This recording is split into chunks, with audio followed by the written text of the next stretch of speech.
পদ্মশ্রী সম্মান হাতে পেলেন অভিনেতা প্রসেনজিৎ চট্টোপাধ্যায়। মে মাসের 25 তারিখে রাইসিনা হিলসে রাষ্ট্রপতি দ্রৌপদী মুর্মুর হাত থেকে এই পুরস্কার পেলেন টলিউডের বুম্বাদা। এক আবেগঘন মুহূর্তে সাক্ষী থাকলো গোটা দেশ। জানুয়ারি মাসেই প্রকাশিত তালিকা দেখে জানা গিয়েছিল পদ্মশ্রী পুরস্কার প্রাপকের তালিকায় রয়েছেন টলিউডের অভিনেতা প্রসেনজিৎ চট্টোপাধ্যায়।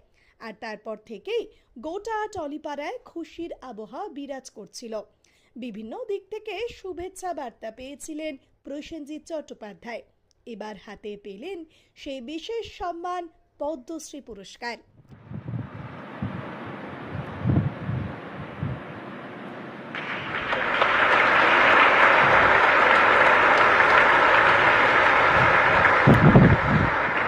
একটা সময় উত্তম কুমার পরবর্তীতে বাংলা সিনেমার ইন্ডাস্ট্রিকে এগিয়ে নিয়ে যাওয়ার দায়িত্ব একাই নিজের কাঁধে তুলে নিয়েছিলেন অভিনেতা প্রসেনজিৎ চট্টোপাধ্যায়। টলিউডের শিশু শিল্পী হিসেবে নিজের যাত্রা শুরু করে মাঝে বলিউডে সুযোগ পেলেও আবারও ফিরে আসেন এই বাংলায়। বাংলাকে ভালোবেসে বাংলা সিনেমাকে এগিয়ে নিয়ে যেতে এক বিরাট দায়িত্ব কাঁধে নেন তিনি। তার এই দীর্ঘ কেরিয়ার জীবনে প্রায় 350-রও বেশি সিনেমা উপহার দিয়েছেন দর্শকদের।